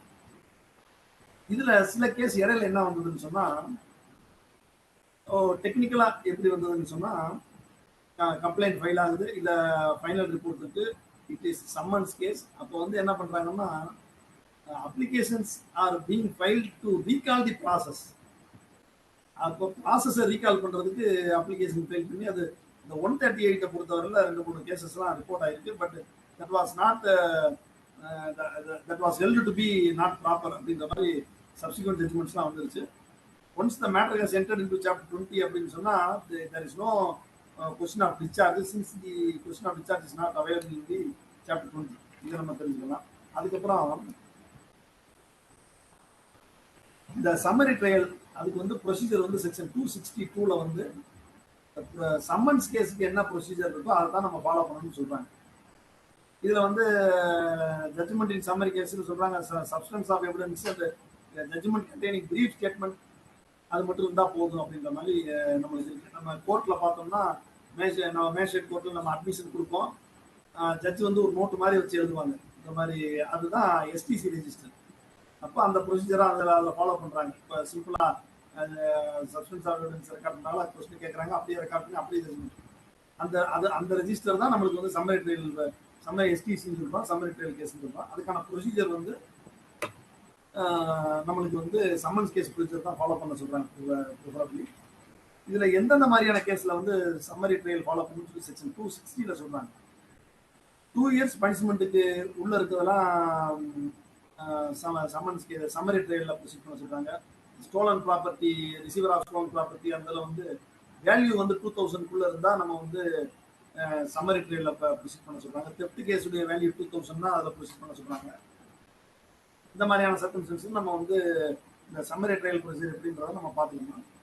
அதுக்கப்புறம் இந்த செக்ஷன் 309 நம்மளுக்கு ரொம்ப இம்பார்ட்டன்ட். இப்போ இந்த general provisions during trial and inquiry, இது வந்து நம்ம சாப்டர் 24ம் நம்ம அந்த ட்ரையல் ப்ரொசீஜருக்கு இந்த டாபிக் நம்மளுக்கு ரிலவெண்ட் ஆனது. அதை நம்ம சொல்லாம விட்டாலுமே சரியா வராது. இப்போ செக்ஷன் 309 வந்து சிம்பிளா அட்ஜான்மெண்ட் அப்படின்னு சொல்றாங்க. பட் அந்த அட்ஜான்மெண்ட் எப்படின்னா, அதுல நம்ம ஆர்டர் 17ல எப்படி நம்ம ரூல் 1ல வந்து நிறைய கிளாஸஸ் சொல்றாங்களோ அதே மாதிரி தான் இந்த அட்ஜான்மெண்ட்ஸ் பற்றி சொல்றாங்க. என்னன்னா, அந்த court shall conduct the case day by day அப்படின்னு சொல்றாங்க. till all the witnesses have been examined, the court has to post the matter day by day அப்படின்னு சொல்றாங்க. அப்போ டெய்லி ட்ரையல் நடத்தணும் அப்படின்றாங்க. விட்னஸஸ் ஆரம்பிச்சிட்டா இந்த 376 கேபிட்டல் A to D இதெல்லாமே வந்து the trial has to be completed within 2 months அப்படின்றது 309ல அமெண்ட்மெண்ட் பண்ணிருக்காங்க. If the accused has not cooperated for the trial அப்படின்னா, இல்ல during the trial வந்து accused has to be secured in custody அப்படின்னு சொன்னா 309ல நம்ம 15 டேஸ்க்கு நம்ம ரிமாண்ட் பண்ணிக்கலாம் அப்படின்றாங்க 309ல. அதுல இன்னொன்று வந்து நம்மளுக்கு முக்கியமானது பார்த்தா, leader of a party engage in other court அப்படின்றது வந்து it is not a ground for adjournment அப்படின்ற மாதிரி சொல்றாங்க. Similarly, if the witness is present and the accused is not ready to proceed with the matter by cross-examination அப்படின்னு சொன்னா, the court has to record the statement and dispense with the cross-examination மாதிரி சொல்றாங்க. இந்த 309ல வந்து முக்கியமான judgements அப்படின்னு பார்த்தா ஒரு 2 ஜட்ஜ்மெண்ட்ஸ் நான் உள்ள சொல்லியிருக்கேன். வினோத்குமார் அப்புறம் குருநாயக் சிங்னு சொல்லி. அதுல the trial once the chief examination is over அப்படின்னா cross examination has to be completed on the same day அப்படின்ற மாதிரி சொல்றாங்க. அப்போ நம்ம வந்து அட்வொகேட்ஸ் நம்ம ஒன்ஸ் ட்ரையல் அப்படின்னு வந்துட்டாலே நம்ம வந்து மெட்டீரியல்ஸ் எல்லாமே ரெடியா நம்ம ட்ரையலுக்கு ப்ரிப்பேர்டா இருக்கணும். அட்ஜார்ன்மெண்ட் கேட்கலாம். ஏன்னா சில சமயத்துல வந்து நம்மளுக்கு அந்த ரீகாலுக்கான ஆப்பர்ச்சுனிட்டி கொடுத்துருவாங்க பை சைட்டிங் தீஸ் ரீசன்ஸ். அதுல நம்ம இதுல என்ன ரொம்ப ஹார்ஷ் வேர்ட்ஸ் நம்ம யூஸ் பண்றாங்க. சுப்ரீம் கோர்ட்ல பார்த்தா, it is anathema to the concept of proper and fair trial when a witness is examined in chief இல்லைன்னா he has to be cross examined on the same day அப்படின்ற மாதிரி சொல்றாங்க. அதே மாதிரி குருநாயக் சிங் அந்த state of பஞ்சாப்ல வந்து அதுல சொல்றாங்க approach may be liberal but that shawl not be a rule அப்படின்றாங்க. அந்த 311 அப்படின்றது நம்ம எல்லாம் பார்த்தோம். அதுலயுமே நிறைய அதுலயுமே ரொம்ப சொல்றாங்க. இந்த Siddharth Vashisht versus state of Delhi, state NCT national capital of Delhi, அந்த கேஸ்ல வந்து அந்த பேராகிராஃப் நம்பர் 46ல அந்த ஒரு வரி மட்டும் சொல்றேன். Ultimately, as noted above, ad nauseam, the duty of the court is to arrive at the truth and subserve the ends of justice. அப்படின்னா அந்த ad nauseam அப்படின்னா இந்த லாட்டின் டேர்ம்ல சலிப்பாகிற மாதிரி சொல்றாங்க, வெறுப்பு வர மாதிரி, பொழுதுன்னு சொல்லி இந்த மாதிரி அந்த இதுல சொல்றாங்க. இந்த சுப்ரீம் கோர்ட் ஜட்ஜ்மெண்ட்ஸ்ல நிறைய இந்த 311 சிஆர்பிஸ்ல நிறைய நம்மளுக்கு சொல்றாங்க. It is not மியர் for asking அப்படின்ற மாதிரி சொல்றாங்க. இந்த ராமஜெயம் அலைஸ் அப்போ அந்த இதுல நம்மளுக்கு அந்த அந்த அந்த ஐடி ரூல்ஸ் அந்த அந்த அன்வர்னு ஒரு கேஸ் வந்தது, எனக்கு சரியா சொல்ல வரல. அந்த எலக்ட்ரானிக் எவிடன்ஸ் சம்பந்தமா சொல்றப்ப அந்த ஜட்ஜ்மெண்ட், இந்த கே ராமஜெயம் அலை சாப்பு, இந்த ஜட்ஜ்மெண்ட் வந்து சுப்ரீம் கோர்ட்ல லேட்டஸ்டா பொசிஷன் செட்டில் பண்ண ஜட்ஜ்மெண்ட் நம்மளுடைய மெட்ராஸ் ஹைகோர்ட் ஜட்ஜ்மெண்ட் ரெஃபர் பண்றாங்க. அதுல என்ன சொல்றாங்கன்னா, we are conscious of the fact that such techniques are being adopted with impunity either to win over the witness by intimidation or bravery or to take advantage of his memory lapse. இந்த மாதிரியான காரணத்துக்கெல்லாம் வந்து cross எக்ஸாமினேஷனுக்கு refer பண்றாங்க. that shall not be the procedure அப்படின்ற மாதிரி the high court and supreme courts are making caution to the trial court. அப்ப நம்ம வந்து இந்த விஷயத்துல நம்ம ரொம்ப கவனமா இருக்கணும். நம்ம ஒரு அக்யூஸ்டுக்காக நம்ம அப்பியர் ஆகிறோம், கிராஸ் பண்றோம். ஆனால் நம்ம அந்த கிராஸ் ஆப்பர்ச்சுனிட்டி அவைல் பண்ணாம விட்டா கோர்ட் நாளைக்கு நம்மளுக்கு அந்த ஆப்பர்ச்சுனிட்டி கொடுக்கல அப்படின்னா நம்மளுக்கு அது சீரியஸ் ப்ரிஜுடிஸ் ஆயிடும். அதனால அந்த விஷயத்துல நம்ம ரொம்ப கவனமா இருக்கணும். The witnesses cannot be expected to face the hardship of appearing in court. Witnesses for the no fault done by them, they are being dragged to the court ன்ற மாதிரி சிவகுமார் யாதவ் அப்படின்ற ஒரு கேஸ்ல சொல்றாங்க 2015 சுப்ரீம் கோர்ட்ல. இதை விட இந்த 2016ல ஒரு ஜட்ஜ்மெண்ட்ல என்ன சொல்றாங்கன்னா, balance has to be strike. இப்போ நம்ம பொதுவா பாத்தீங்கன்னா நம்ம மேஜிஸ்ட்ரேட்ஸ் வந்து to give an opportunity to the accused, recall is அலவுடுன்னு சொல்லி சிம்பிளா சிங்கிள் ஸ்ட்ரோக்ல ஆர்டர் போட்டுருவாங்க. ரீகால் பெட்டிஷன் ஃபைல் ஆகுது அப்படின்னா அப்படியே நம்ம வந்து ஆர்டர் போட்டுருவாங்க. இந்த மாதிரி petition file to recall witnesses and in the nature of the petition to give an opportunity the accused போடுவாங்க. அதை வந்து the high court, the supreme court is criticizing such conduct of the courts. Balance to be struck ன்னு சொல்றாங்க. The court shall have to treat the accused and the victim. The court is often forgetting the plight of the victim அப்படின்ற மாதிரி சொல்றாங்க. Balance வந்து it has to be struck அப்படின்றாங்க. Liberal approach shall not be the rule அப்படின்ற மாதிரி சொல்றாங்க. அதுல இன்னொன்னு என்ன சொல்றாங்கன்னா, the criminal trial is not revolves just around the accused alone. It is against it revolves around the society victims அப்படின்ற மாதிரி தான் சொல்றாங்க. இதுல நம்ம கவனமா இதை நம்ம வந்து கவனமா நம்ம பார்த்துக்கணும். மற்றபடி we are running out of time. I thank the honorable director and the honorable deputy directors for giving me the opportunity. Sir, thank you sir. அவ்வளவுதான். Thank you sir. I request our honorable director to give his views. வணக்கம். தருமபுரி வழக்கம் போல மிகச் சிறப்பாக இருந்தது. உங்க திருப்பூர் மாவட்டத்திலேயே உங்களுக்கு அந்த கன்க்ளூடிங் ரிமார்க்ஸ் கொடுக்கலாம் இருக்காங்க. அந்த இது பார்த்தேன், ப்ரோக்ராம் லிஸ்ட் பார்த்தேன். அதுபடி அவங்க சொல்லுவாங்கன்னு நினைக்கிறேன் இல்ல. அதனால நான் ஆனா பட் அதுக்கு முன்னாடி உங்க பார்ட்டிசிபென்ட்ஸ் கிட்ட இருந்து நீங்க வந்து சில கேள்விகளை எடுத்துக்கலாம்னு நினைக்கிறேன் இல்ல. அப்படி கேட்டுட்டீங்கன்னா அதுக்கப்புறம் நம்ம அதை பத்தி பேசலாம். ஆனா பொதுவா உங்க லெக்சர் வந்து வழக்கம் போல நான் உங்களுடைய எல்லா லெக்சரும் கேட்டிருக்கேன். இந்த லெக்சர் வந்து இப்ப ஒரு வரவேற்பறையில உட்கார்ந்துக்கிட்டு பக்கத்துல ஒரு நண்பரை வச்சுக்கிட்டு நம்ம பேசினா எப்படி வந்து ஒரு ஒரு சந்தோஷமான ஒரு நிகழ்வாகவும் ஒரு சங்கதிகளை தெரிந்து கொள்கிற ஒரு நிகழ்வாகவும் இருக்குமோ அது போல உங்களுடைய பேச்சு அமைந்திருந்தது. உங்களுடைய அந்த உரை வந்து மிகச் சிறப்பாக இருந்தது. எல்லோரும் எளிதில் ஃபாலோ பண்ணக்கூடிய அளவுல இருந்தது. நிறைய பயனுள்ள தகவல்களை அந்த கோட் ஆஃப் கிரிமினல் ப்ரொசீஜர்ல இருக்கிற விஷயங்களை மிக தெளிவாக எளிதாக எடுத்து சொன்னீங்க. அது ரொம்ப சந்தோஷமான ஒரு விஷயம். நிறைய பேருக்கு அது பயனுள்ளதா அமைந்திருக்கும் அப்படின்றத நான் நம்புறேன். ஸோ இந்த மாதிரி ஸ்டடி சர்க்கிள் ப்ரோக்ராம் வழக்கறிஞர்ல பெரும் வரவேற்பு பெற்று வர்றதுக்கு உங்களை மாதிரியான உரை வீச்சு கொண்டவங்க தான் காரணம் அப்படின்றதையும் நான் முழுமையா நம்புறேன். தேங்க்யூ தர்மபுரம், ரொம்ப நல்லா இருந்துச்சு. நன்றி. இப்ப நம்ம கேள்விகளை கேட்கலாம். நீங்க அவங்க பிரதர், நீங்க ரிஷிரோஷன், நீங்க பார்ட்டிசிபென்ட்ஸ்க்கு அன்மியூட் பண்றதுக்கு அவங்களுக்கு சான்ஸ் கொடுங்க. அவங்க let them ask some questions. நம்ம அட்லீஸ்ட் ஒரு 5-10 மினிட்ஸ் ஆவது we can spend on that, so that அவங்களுக்கு ஒரு பார்ட்டிசிபேட் பண்ணணும்ன்ற ஒரு திருப்தியும் அவங்களுடைய கேள்விகளுக்கு பதிலும் கிடைச்ச மாதிரியும் இருக்கும்.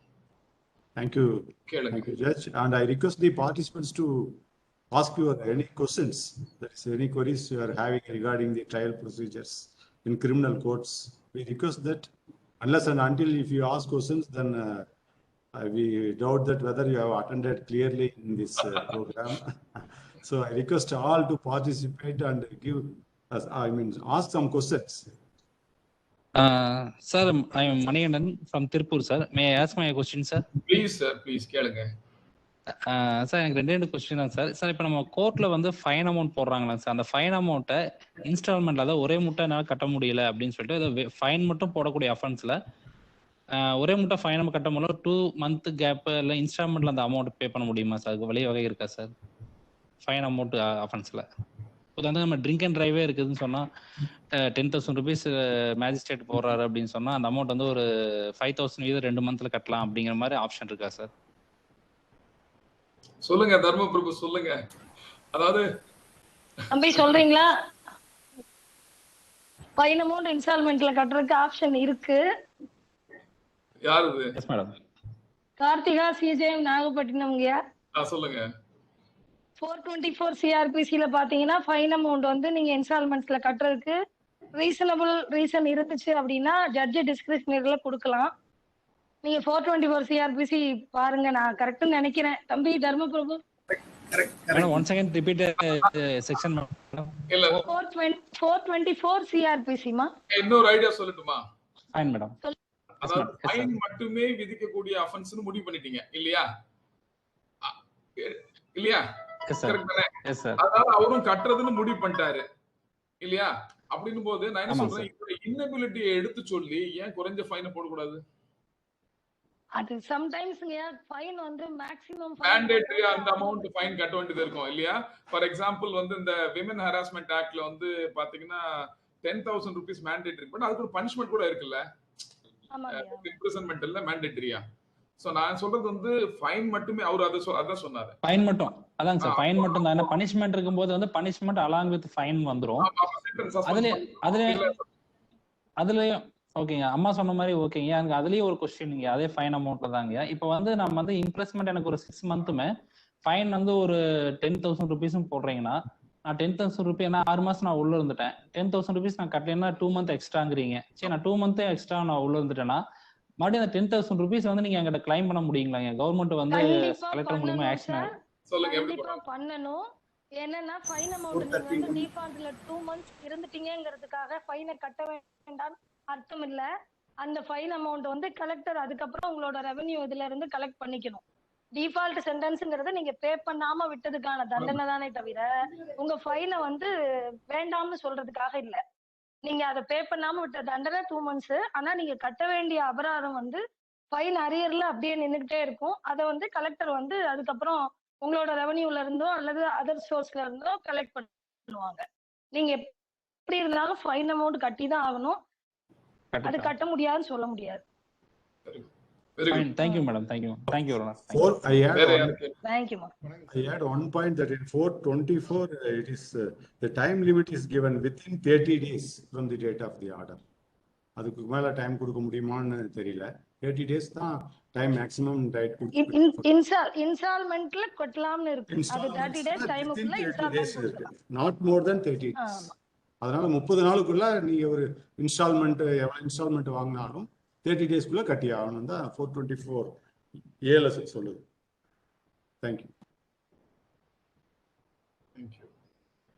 வேற யாருக்கு கேள்விகள் இருக்கு? வணக்கம் சார், நான் தாராவூர் அட்வொகேட் மணிவண்ணன் சார். சொல்லுங்க சார்.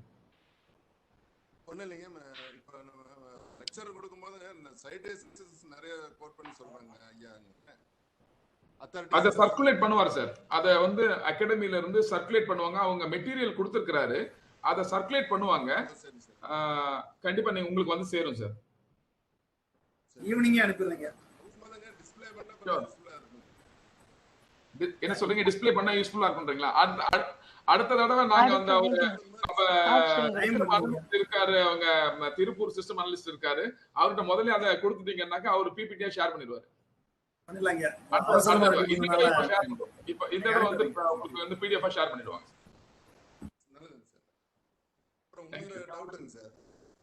நன்றி. இது எஸ்சிசி கேசஸ்லங்க உங்க வாய்ஸ் ரொம்ப ஃபீபிளா இருக்கு.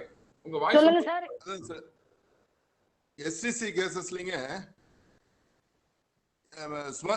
சம்மரி ட்ரையல் கேசஸ்லங்க. ஹலோ கேக்குதுங்களா? கேக்குது சார். சொல்லுங்க சார்.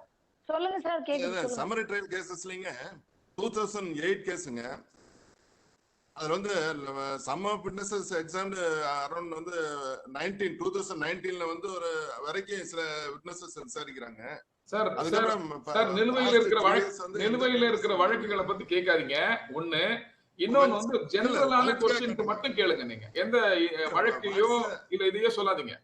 எங்க இருக்குன்றத சொல்லாதீங்க. What is remedy for the accused அந்த டவுட் ரைஸ் பண்ணுங்க. லாங் டைம் வந்து அது நீண்ட காலமா இருக்கிற சம்மரி ட்ரையல் கேஸ் எப்படி டிஸ்போஸ் பண்ணலாம் இந்த மாதிரி சொல்றாங்க.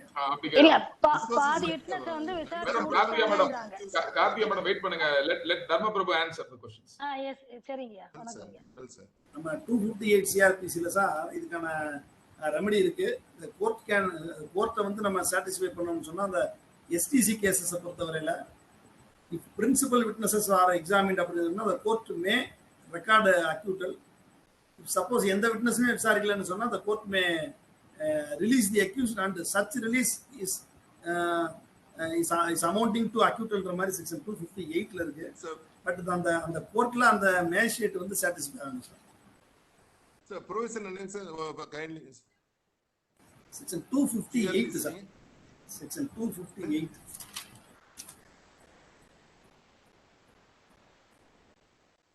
Thank you. வேற கேள்விகள் வேற யாராவது இருக்கீங்களா? ஐயா வணக்கங்க சார். யார் இது? Mister KMR. ஃபுல் பேர் சொல்லுங்க sir. Advocate KM Rajendran. KM Rajendran சொல்லுங்க, கேளுங்க. இப்போ ஃபேக்ட்ரிக்ஸ் ஆக்ட்ல சிஜிஎம் கோர்ட்ல ஒரு ஃபைன் பண்றாங்க ஐயா. சேம் அஃபென்ஸ் அதே ஃபேக்ட்ரிக்காக போலீஸ் ஒரு எஃப்ஐஆர் ஃபைல் பண்றாங்க. அது வந்து சம்மரி ட்ரையல எடுத்து மேஜிஸ்ட்ரேட் கோர்ட் வரையில இப்போ டபுள் ஜியோபாடி வருதுங்க. அப்போ அதுல வந்து டிஸ்சார்ஜ் போடலாங்களா? டிஸ்சார்ஜ் அப்ளிகபிள் ஆகுங்களா ஆகாதுங்களா? சொல்லுங்க சார். நம்ம ஆர்டிகல் 20 கிளாஸ் 2 அப்படின்றதுல 20 கிளாஸ் 3ல வந்து no person shall be vexed twice அப்படின்ற கான்செப்ட்ல தான் செக்ஷன் 300 சிஆர்பிசி இருக்கு. அதாவது சேம் இதுல வந்து ரெண்டு தண்டனை வந்து விதிக்கக்கூடாதுன்னு சொல்றாங்க. பட் அது வந்து எந்த ஆக்ட்ல வருதுன்ற மாதிரி நம்ம பார்க்கணும் சார். இப்போ அதுல பாம்பேல ஒரு கேஸ் இருக்கு. பழைய ஜட்ஜ்மெண்ட் இந்த எக்ஸைஸ் டிபார்ட்மெண்ட்ல பிடிச்சிருவாங்க. அதை வந்து எக்ஸைஸ் டிபார்ட்மெண்ட்ல வந்து அதை கான்ஃபிஸ்கேஷன் ப்ரொசீடிங்ஸ் ஃபைன் அந்த மாதிரி போடுவாங்க. திரும்ப ஐபிசி அஃபென்ஸ்ல வந்து கோர்ட்ல ஃபைல் பண்றப்ப இந்த சிமிலர் ஸ்டாண்ட் எடுப்பாங்க. பட் அதுல வந்து அஃபென்சஸ் எந்த வேற எதுவும் வந்துச்சுன்னு சொன்னா டபுள் ஜியோபாடி வராது அப்படின்ற மாதிரி இருக்கு சார். சரி. பட் இதுல அதை என்னன்னு ஒர்க் அவுட் பண்ணணும் சார். இப்போ டிபார்ட்மெண்டல் என்கொயரி எடுப்பாங்க. மிஸ்அப்ராப்ரியேஷன் கேசஸ்ல கிரிமினல் கேஸ் தனியா இருக்கும். அந்த மாதிரியான சர்க்கம்ஸ்டன்சஸ்ல வந்து டபுள் ஜியோபாடி வராது. செக்ஷன் 300க்குள்ள இட் இஸ் பெர்மிஷன்ன்ற மாதிரி இருக்கு sir. Thank you sir. Thank you sir. Anybody else?